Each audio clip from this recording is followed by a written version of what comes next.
Andy Lee versus Billy Joe Saunders, the WBO World Middleweight Championship, December 19th at the Manchester Arena. Tickets on sale now at frankwarren.com. Or to watch on TV, subscribe at BoxNation.com.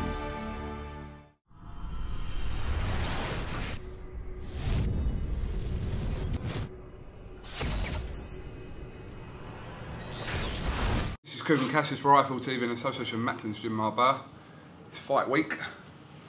With me, I've got promoter Frank Warren. How are you? I'm good, you? Yeah, very well, thanks. Bit of flu, but other than that, I'm recovering, yeah. I better not catch it off you. No, well, don't want to ruin your Christmas. Right, we're at the start of a huge week for BoxNation, huge week for British boxing, huge week for the middleweight division. It's been a huge year for British boxing. Yeah. And I think, you know, come the last show of the year, we got a huge fight with Andy Lee and Billy Joe Saunders. You say middleweight division, it's a very lively division, and there's a good British presence, and hopefully we get crown a new, from my point of view, crown a new British champion on Saturday. It's taken a while for obviously this fight to come to fruition. It's been postponements, it's been pull-outs. Tell me about it. Yeah, and it's been a frustrating time in that respect for you, but the bottom line is it will happen come Saturday night. And well, providing nothing happens to any of the guys, absolutely it happened. That's what we worked very hard towards, you know, making sure the fight happens. You know, Bill wants it. I know he's trained hardest he's ever trained. I know Andy Lee's been preparing hard, and from my point of view, you know, I want Bill in there. I want him in there. I want him to, you know, come away with a prize. That's what all this investment and all this time we spent with him has been about.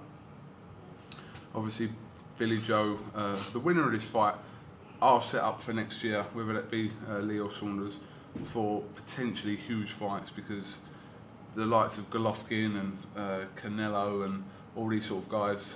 It's a fabulous, you know, division, and there's fabulous opportunities. And you know, and I know Bill, well, I know both of them. Whoever wins the fight, they want to go on and make these big fights. That's where we're coming from. So, you know, we're going to do our best to make sure Bill comes through and make sure that they happen. Just want to talk to you about some other stuff that's been going on. I haven't caught up with you in a while, but first of all, let's talk about obviously from the weekend. There was a huge show at the O2. Yeah. Did you watch it, Frank? Yeah, of course I watched it. I watch all the fights. I'm in the boxing business. Why wouldn't I watch fights? At least you admit you watch them anyway. Well, we didn't admit. I'm in the boxing business. I want to watch fights. Why would I say I don't watch fights? You're either in the boxing business or you're not. Can you imagine Arsene Wenger or Mourinho saying we don't watch the other teams? Well, I mean, a moronic statement, please. God, only a moron would make a statement like that. Okay. First of all, let's talk about what did headline that event, Anthony Joshua versus Dillian Whyte. What did you think of the fight, first of all? I thought it was very exciting, and I thought as far as I actually was, you know, Dillian Whyte, take my hat off to him, because I tipped it. I thought as soon as Anthony Joshua got on top of him, I thought he would do a job, and he wasn't. And then he got wobbled. You know, I mean, we know that Anthony Joshua can punch, but he got clipped and he wobbled, and I was quite. There's a few things there that you know he needs to do a lot of work on, certainly his defence, and you know, for the level what it was, and let's look at the level it was. You know, Dillian Whyte's not got the amateur pedigree that Anthony's got, and as a pro, neither of them have fought any, what you would say, any names yet, because that's the journey they're on. But you know, it was entertaining, but there's a lot of questions there still to be answered down the road, you know, when you step up the opposition. And he's not really, all this stupid talk about he's going to fight Tyson Fury, he's going to fight for the world title, that he's ranked number 2 or number 3 in the world rankings. It's madness. Where, you know, what is this all about? We all get excited, and I get excited about him. I've always been quite a big admirer of him, but let's temper it and be sensible. He's got a way to go. What I think the problem he's got now is pay-per-view, because that was on pay-per-view, that show, so his next one they'll be looking to put on pay-per-view again. Who's he going to fight? You know, who is he going to fight that's going to justify pay-per-view and a fight that you think, hang on a minute, is he ready for these guys yet? So it's going to be quite interesting to see what they do with him. The card as a whole, I don't know how much of the card you watched. I watched the fights. The ones I missed, I taped and watched them up. Okay, so as a card... In between watching Enzo Maccarinelli. Of course, from Russia. With love. With love. Or glove. how did you assess the other? Obviously, Luke Campbell lost, Kevin Mitchell lost. I like Luke Campbell. I think I mean, I don't know him, but he comes across as being a really nice and charming young man. For me, I was never a big fan, and we'll see. You know, I'm sure he's got a lot of character in here to try and get back, but a lot of limitations came out from his performance. Kevin Mitchell, why didn't he fight Flanagan? He was offered the world title fight instead of going through this interim thing. He took a terrible belting, but is he going to come back from that? I very much doubt it. That's two real hard fights, and that takes a lot out of the tank. You know, the way you live catches up with you, and that's caught up with him. And I don't know where he goes from there with that one. Chris Eubanks and Spike was a decent fight. You know, for the level it was at, it was a decent fight. But please, you would have put Chris Eubanks in with Golovkin? Jacobs yet? I don't think so. Very exciting, throws a lot of punches, not a big puncher, not a hurtful puncher, not a destructive puncher. And I've always said he's got defensive problems. He's easy to hit. Just going back to excuse me, Kevin Mitchell, Frank. Obviously, I did speak to Eddie Hearn about this, and he said that obviously a formal offer wasn't actually made for Kevin Mitchell. Was that right? Kevin Mitchell goes around Bill Ives' house all the time. The offer was made. Kevin Mitchell did not speak to Bill Ives about the fight. Then he's a liar, because Bill Ives is not telling lies. He was at his house and he made him the offer, but he didn't take it. And he didn't take it for a reason. But it don't matter now, does it? What's he? Match gone. Ain't going to happen again, is it? He never. What's he going to have to do to justify getting himself a world title fight now? It's gone. But obviously there was huge talk but Ismael Barrosa, who beat Mitchell, fighting Terry Flanagan, not Terry Flanagan, Derry Matthews rather.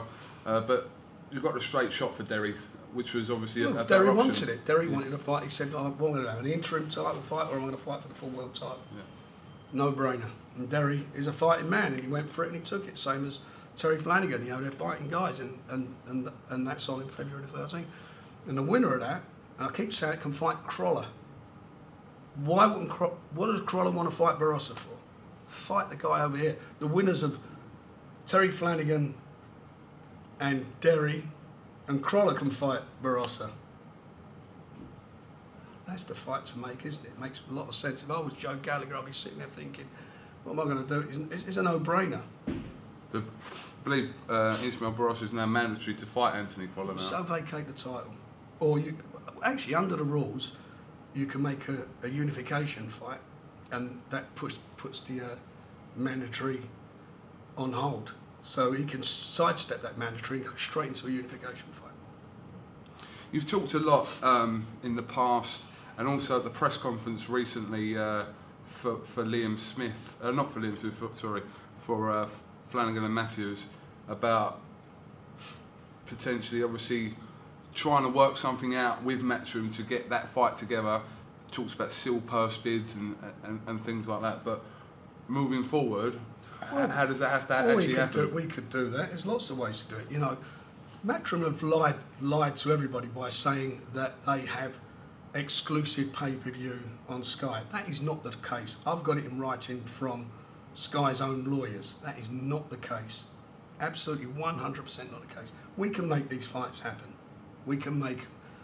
And we can satisfy Anthony Crolla or any other fighters. Or, as I said, let's go for the sealed bids.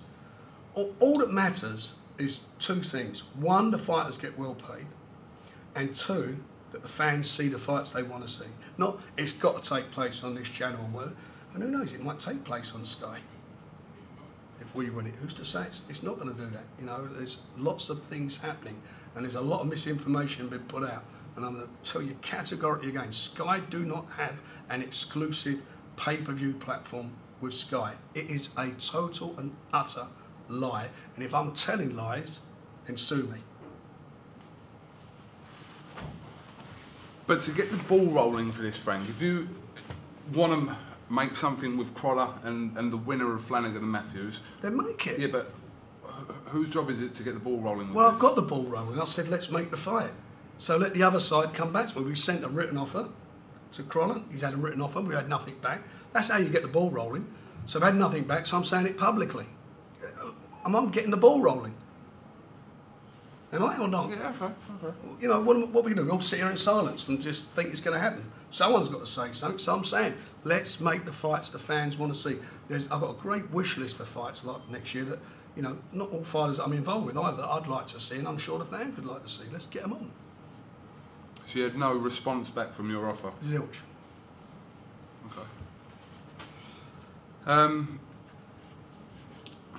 So February, obviously your card on February the 13th next year is headlined by Flanagan and Derry Matthews, which is a fight that people have wanted to see for a long time, and they're going to see it. They'll finally see it in Liverpool on February the 13th, day before Valentine's Day. It's good. Yeah, you haven't got to worry about taking the missus out, have you? Because you take her out the next day, so you've got no excuse not to be at the fight. Very well placed, that actually, Frank. Would have been a problem otherwise. Who can we expect to see on this undercard? Well, it depends what happens on Saturday. You know, there's quite a few fights going on the undercard, that will determine who's going to be fighting on February the 13th. So I don't want to tempt fate. Once I know what they are, once we see what happens on Saturday in Manchester, immediately after that show, we'll make an announcement. Okay. But we got the main event's done, which stands up on its own. But we want to beef it up and give the fans, excuse me, a really good show for their 12 quid. 12 quid. Not pay-per-view. You've been very vocal, some of your columns about pay-per-view before the other fight. Watching the show, you don't agree that was worth the money? It's worth the money. Of course it's. What you say worth the money, I don't think it's pay-per-view. It's you're paying your subscription to watch fights on Sky, the same as you pay your subscription to watch fights on BoxNation. And you're going to the fans and say, if you want to see these fights, the only way you can see them is on pay-per-view. How can two guys topping the bill who've not got a name on their record, not fought for anybody of any note, how can that be pay-per-view fair? Why would they charge? I don't know, was it 20 quid? I think it was $16.95 before, but on the day it was whatever it is. But why would that's my thing about it. And you know, I'm not knocking the fights. It's just not pay-per-view fights. That to me is not pay-per-view. And you know, that's what I'm saying. You know, Kevin Mitchell against Barroso, was that? You know, that was never on paper a pay-per-view fight. Billy Joe Saunders has beaten both Eubanks and beaten Spike O'Sullivan. Why is their fight a pay-per-view fight? I don't get. That's my opinion. Maybe I'm wrong. I don't know, but I don't see that for the fans. It's very good show, excellent show. Put it out on Sky Sports. Stop taking your subscribers on. So, Frank, in light of all these pay-per-view shows at the moment, how does it compare with the show you had a few years ago at the O2, which had Cleverly world title fight, and also the Gale Groves, that card? Well, first of all, there was a world title fight on there. That's number one. And the Gale Groves, you know, was I suppose a bit like Dylan White and the other guys, a bit of history, but that was the main event, Joshua. But at the end of the day, the reason that was on pay-per-view because Sky insisted it be pay-per-view. Did you agree back then that was a pay-per-view? Of course I agree, otherwise there'd been no show. Yeah. But they insisted it be pay-per-view. Otherwise, we would have had no show. But the main event on there, really, I mean, the Gale Groves fight took over that, didn't it? Well, it might have took over as far as the public, but that wasn't the main event. The main event was supposed to have been Cleverly against Bramer. That's what we were selling. If you remember, Bramer didn't come in, and he was supposed to have showed up. He pulled that up. That was a cracking fight. Bramer was a real pedigree champion, as we all know, but he didn't show up, and therefore he got stripped of his title. Cleverly was the interim champion already. They upgraded him to champion, and he thought he made a defence at short notice. We didn't want that. I wanted a Bramer fight, but Bramer swallowed. Okay. I mean, you can't say Cleverly and Bramer weren't a good fight. It was a tough fight on paper. How about this? You've asked me a question. How about this? We've got a show on up in Manchester. Yeah. Got two world title fights on there. Decent world title fights. One excellent fight, one excellent world title fight, and I think it's about 6 or 7 other title fights on the bill. It was some of the best youngsters around. It's 12 quid for the month. Listen, is that value for money? I get what you're saying. Yeah, of course it is. Whereas you pay your Sky thing and you pay an extra money. haven't spoke to you about Derek Chisora. He was on the bill from the weekend. We had a long-term association with Derek. Yeah. Parted companies recently. Spoke to him the other day. Still had a lot of good words and respect for everyone. Why shouldn't he? No, I'm just why shouldn't he? You've done a fabulous job for Yeah. him, you know. I think I got manager of the century for managing him, you know, with the fights that he lost and kept getting him great shots at fights, you know. But I was very disappointed in his last fight for us. He come in really overweight and it was a boring fight, stunk the place out. And I was very unhappy about that. And things going on behind the scenes, so I disassociate myself from it. Okay. Talk about, obviously, I haven't spoken about this 2 or 3 weeks ago. Tyson Fury becoming heavyweight world champion. Subsequently had a lot of criticism, been stripped of 1 belt. Have you assessed that whole situation around Fury? You know, it's funny. The things he's been saying is overtaken what the fight was. I mean, you know, I didn't expect him to win the fight in Germany. I expected it to go the distance. I just didn't think the other fellow would clip him. It would catch him. If he can, you know, he can punch. We know that. Klitschko, but I thought that, you know, and I think after he fought Chisora, when he done that job on Derek, I always said if he keeps switching, he can give Fury some problems, and he gave him problems. I mean, it wasn't an exciting fight or anything, but he went out and got the job. But more importantly, he got the result, which I didn't think that they would give it to him. So you know, my faith in boxing is restored from that point of view, especially fighting in Germany. But subsequently, he's come out and said some really stupid things. You know, really stupid things, which are his beliefs, and you know, and ridiculous things, and certainly nobody can agree with him or condone what he said. You know, certainly any sensible person. But all this stuff that's gone on about Sports Personality of the Year is ridiculous. I mean, it's totally. I find it.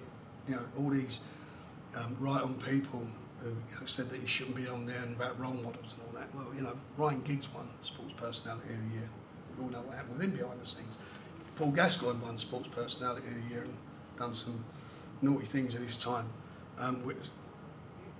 Some people have done it, and some boxers have won it and gone off the rails.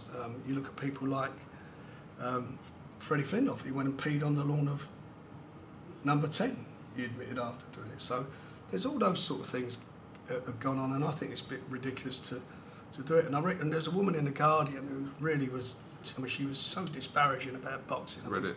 I mean, I've actually written to them, and I hope they're going to print a letter. Read it, yeah. But I found it offensive that she lumps all these people in, you know, boxers are just all animals and this and that and whatever. You know, it's Nicola Adams, is she an animal? You know, are the women boxers animals as well? They got this thing, and you know, all this terrible backgrounds they come from. You know, Frank Buglioni come from a bad background. There's Nathan Cleverly come from a bad background. They're all, you know, they're bright guys. Some of them university educated. There's a load of them like that. You know, the Crystals from Ireland, a doctor and a dentist. You can go on and on and on about lots of people. But she went on about Muhammad Ali.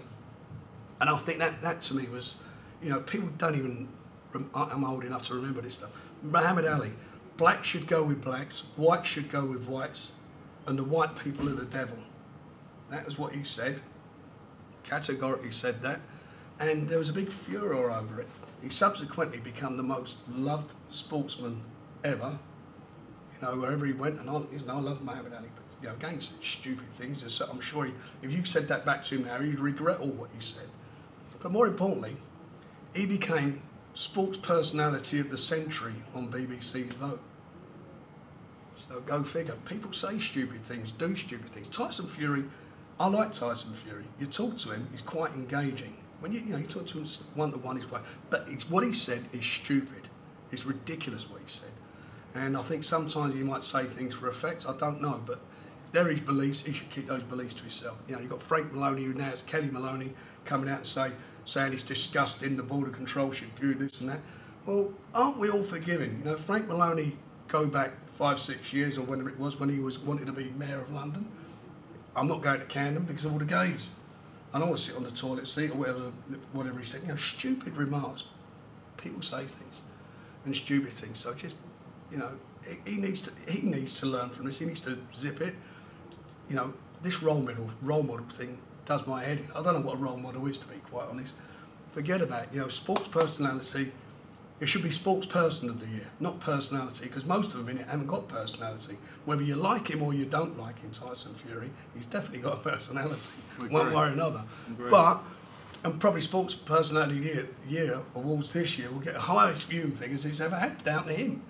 So, you know, Tyson, you know, from me to him, I really would like you to sort of think about what you say before you speak, because you're better than that, and you can be a class act. So just, you know, learn from Muhammad Ali, because the great man said silly things like you said, and learn from them. You've never said any silly things, have you, Frank? What? Of course I've done silly things, but that's what Everyone we're human does, beings. We're human beings, yeah. and they're you know, I don't mean they're kids to me. They're young. They're young men. They say something, soundbite, and people jump on it and push them, keep pushing and pushing, and they love it, don't they? They love to say that. Everyone wants to hear it. It sells newspapers. Good news don't sell. Bad news does. Okay. Just moving on, obviously, forward with Tyson Fury, just to finish off. Obviously, he's got this rematch with Klitschko next year.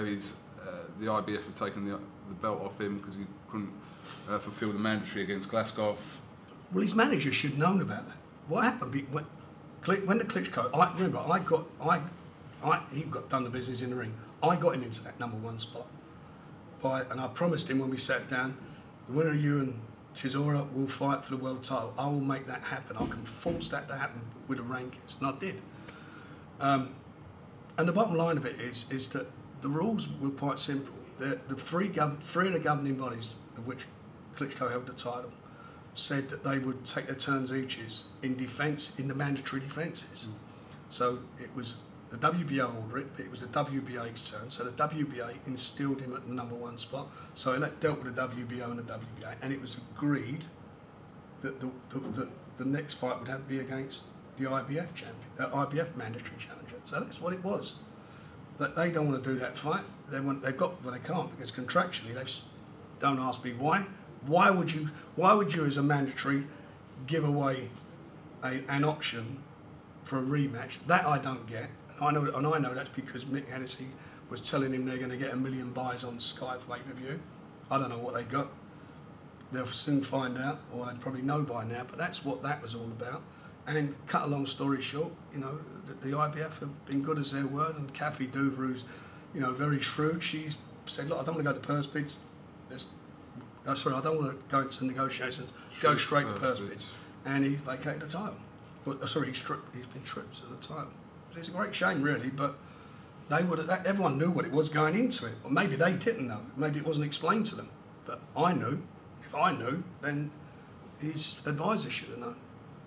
Frank, I want to talk to you about someone you've obviously invested a lot of time and money into, the Bollywood sensation, now boxer, Vijender Singh, who's currently 2-0, 2 KOs as a professional. Yeah. Will fight again this week at the Manchester Arena. Why the thing with India? What's the it's a great emerging market, isn't it? You know, it's an emerging market. I think only in the last few months they overtook China with their output. I think about 7.4%. It was, which is, you know, quite big numbers. They got, and it's a market that's I think is untapped as far as boxing is concerned. Vijender he's quite a good boxer, whether he be, you know, from India or not. You know, I think he's looked good in his 2 performances. Let's get it right. He's not fought the guys he fought, the type of guys you would fight as you start on your journey to hopefully go on and fight for a world title. But it's the way you win, and he won those quite well. And Star in India now are taking his fights live. The show on Saturday is going out to 140 countries live, so it's quite a big event. And you know, he'll be stepped up next year, and hopefully we'll be promoting our first shows in India next year. That's what we're looking to do, and launching BoxNation simultaneously. With the age he's at, are you looking to fast track him and just? No. I don't. All this fast tracking, you don't need. You know, it's not about fast tracking. It's making whatever opportunity is there. If I feel it's the right opportunity, then I'll say this is the direction we should be going, and let's go for this. You know, boxing's not a sprint; it's a marathon. It's about building a career. You know, obviously he's fought at a very high level as an amateur, and but you know, he's going to be busy. Then we're going up to India, and BoxNation India will be launched. Get me on board that. You're on board anyway, aren't you? Yeah. I could be out there for a little while. You could be. Yeah. I want to be the Barry Jones of Asia. Do you think so? Yeah, I think start so. wearing a suit. Well, you should send me and Barry Jones out there. Start wearing a suit then. And buy a whistle. I've got a couple. You ask MGM to sponsor a suit for you. That's a good idea. That's a good idea. Put the sponsors in. Frank, I did obviously before today. I spoke to you and asked you if you could come up with like a Christmas wish list. So you have this. Refer to my notes. You have this in front of you. You can have this in front of you. I have to refer to my notes. Okay. So this is just fights you'd like to see, being the boxing fan you are. Yeah. You haven't got to be like stick to your own stable. No, just whatever you think. Wilder Fury. It's a no-brainer. Yeah. Love to see that. I think everyone wants to see. That's the one I want to see. I think I'm not too interested in the rematch. Wilder Fury, I think, is the fight I want to see. Some press conference that would be between them two. Well, it'd be a good press conference, but more importantly, it'd be a good fight. Why it lasted. Who would you back in that? Fury. Fury. Yeah. Do you think Wilder's overrated or? When he won the title, I was quite pleased with him. I thought he really boxed well. He done the 12 rounds and he was effective. He got caught a couple of times, but his last fight, I thought he was pretty average. I was a bit disappointed. Whereas Fury, to his credit, he's come on a bit. I mean, it weren't an exciting fight as we said earlier with him and Klitschko, but he shows that he's got a good defensive brain and a good boxing brain. What else have we got? Enzo versus Bellew. I wouldn't mind seeing that, or Bellew against Oville, or the rematch Ramirez and Oville. He deserves that. He won that fight. He was cheated out there. He won that fight. Kovalev Ward. Yeah. Gotta want to see absolutely. that. Absolutely. Who wins Kovalev Ward for him? Got to tell you something. I always say a good boxer always beats a big puncher. Okay. That's always been my view, and I think Ward is comfortable at the weight. I think it's going to be a very interesting fight. It's interesting, isn't it? Because obviously, when Cleverly fought Kovalev, his profile wasn't as big as it is now. No. And that was a voluntary defence for Nathan Cleverly. So, in hindsight, looking back on that, well, in hindsight, Nathan wanted the fight. He asked for it. He wanted big money, and the only way you could get big money for him at that time was to involve American TV, and the only fighter out there they were interested in at that weight was Kovalev. And you know, listen, his heart wasn't in that fight. When it come to it, you know, he just wasn't there. He didn't show up on the night, and that's a great shame because he's a good boxer. I mean, in that fight when you watch it, Kovalev spits out his gum shield, Nathan catches him with a good shot, and I thought, well, maybe this, you know, might turn a bit, but he didn't. You know, his heart wasn't there. I don't mean like, you know, I'm not using the expression swallow, but he just wasn't there on the night. He wasn't in it. He was somewhere else. Would you rather see Kovalev Ward over Kovalev Stevenson? Yeah. Yeah. I think it's a more interesting fight. Okay. Moving down the weights. I like to see Jamie Cox against any world champion, or against if he wants to step up a weight, or he'll step down and fight Eubanks. Yeah. Yeah, that'd be an interesting one. What is the crack? Because I keep hearing that sort of behind the scenes, without going into it, that Jamie Cox has been offered to loads of fighters, and I've got to tell you, Lee Beard and John Costello, and they look after him. They have done a great job with him. They've done a bad job though. They kept taking him around all the gyms, and he's bashed everybody up in the gym, and that's what's happened. Since he's grown up, he's matured, he's sort of filled out, and he's pretty solid. He can definitely punch, and he's got a good pedigree as an amateur. You know, he signed for me in the early days. He had quite a few fights for me, but there was so much crap going on outside the ring. It was like a stop-start, hand injuries. You know, got into trouble, licence taken away and suspended for a while. Get him on track. He's a handful, and I would like to see him he'll fight any of them. Okay. And as far as I'm concerned, he'll be a handful for any of them. I'd like to see. Moving down. Middleweights. Yeah. Well, Billy Joe comes through. Rematch with Eubanks, if Eubanks wants it. I mean, he was offered it, and they pulled out of it. They didn't fancy it, that's for sure. Have that, but more importantly, I mean, you know, Bill wants to go on and make his name in the division. So there's a lot of good fights for him to make out there, you know, next year, and we'll be looking at more. Okay. Light middle. If he comes through, Liam Smith or Jimmy comes through, the winner of that. Willara, tough fight, a good fight for the fans. One I'd like to see. Or Amir Khan, come up a weight. You said. You know, come up a weight. You know, that's what fighters do. There's a good fight. If you're being sodded around as he says he is, and so forth, then come up a weight and fight him. Fight one of them if he wants it. Okay.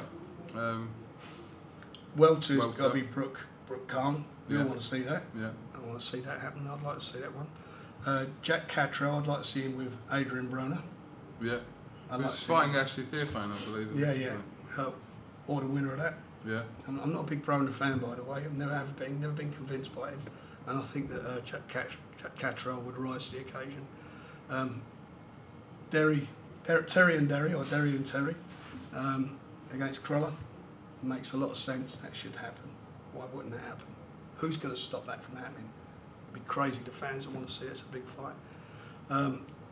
Liam Walsh back on track. He's fighting in February. Fighting in March. I'd like to see the winner of him with the winner of Martinez and Salido. I think he can beat either of those. He's had such a lot of unfortunate luck and injuries over the years. It's such a shame for him. The momentum he's starting, stopping, and he's a quality fighter. I just want to see him get some momentum to his career, and I believe he's got the beating of those guys. I really do like him. No brainer. Mitchell Smith, Josh Warrington, in a heartbeat. We'll make that in a heartbeat. Again, you know, the sealed bid, we put it on pay-per-view, whatever you want to do, make that fight happen. I heard there's a potential interesting fight for Mitchell Smith next year. We're working on a couple of fights, and he's fighting, provided he comes through on Saturday, we're making an announcement immediately after the fight. Okay. Quigg, Frampton. Yeah. Looking forward to that, and the winner of that against Rigondeaux. Yeah. If they have it.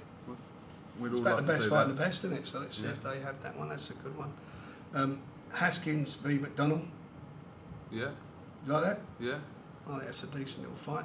Butler Conlon, Paul Butler absolutely. and Conlon. That's one we all want, and I think we'll make that. That's an easy fight to make for you, isn't it? I think we will, but there's a couple of things got to be sorted out behind the scenes. But that'll probably be around next May. But it's That's a great fight. Yeah, it's a great fight. Satchel. Yeah. You know, he's been Satchel Patel. your mate. Satchel versus Patel. Satchel in with the Chinaman Zhu Xing. Zhu Xing. Yeah. That's a good fight. I'd like to see that for him. That'd be a decent little fight for him. So there's a couple of fights to be getting on with. Yeah.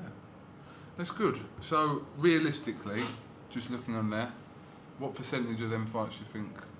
Well, I think Wild and Fury will happen eventually. I don't think Tony Bellew fancies either of the fights I've mentioned. So, and the Ramirez rematch, who knows what happened, but Enzo's there to fight anyone. Kovalov Ward is a no-brainer. Jamie Cox will move heaven and earth to get him into a mandatory position, so it's somebody will have to fight him. Billy Joe Saunders, he will go, if he wins, he'll go on to fight for a title. If it's Eubanks, we don't whether or not. We'll see, but he'll be involved in a big fight.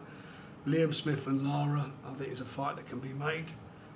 If Amir Khan wants it, Broner Cattrall is a fight I'd love to make that. The Crolla fight, we're all sitting here, we want it to happen. That's not up to me, that's up to them.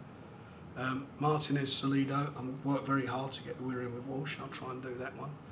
Mitchell Smith, Josh Warrington, I think they'll run a mile from that. Quigg Frampton's made. I don't know whether they'll fight Rigondeaux. I'm quite sure they won't. Haskins, McDonald is what his Butler Conlon will make, and we'll work hard to get Satchel in with Schming. Zhu Ximing. All right, Frank. Well, listen. Unless you have anything else to add. No, I think that's about it, mate. At the moment. So obviously, just looking forward to this week. Yeah, I'm looking forward to it. You know, British boxing is on a real high. You know, collectively as a sport, we've done really well, and I think it's credit to everybody involved. It's been brilliant. Absolutely. So undoubtedly, we'll catch up with you later on in the week. Most probably in Manchester. So it's a full media week. So James is at the workout now, actually. Good. He's at the workout with Billy Joe, and then there's one with Liam Smith at Gallagher's gym later. All right, Frank. Good, I'm good. Thanks for talking to Eiffel TV. Arsenal top of the league. Don't get any better than that, does it? I know. How can Arsenal be top of the league? Didn't win a single game in November. Didn't win a single Premier League game. I think because the standard of all the, certainly their defences of all the team is very poor. They're all pretty average, aren't they? To be honest, you know, none of them are outstanding teams. There's no consistency with any of them, which is quite surprising, really. For the first time, I'll be rooting for Chelsea to beat Leicester tonight. Yeah, come on, you Blues. Foxes.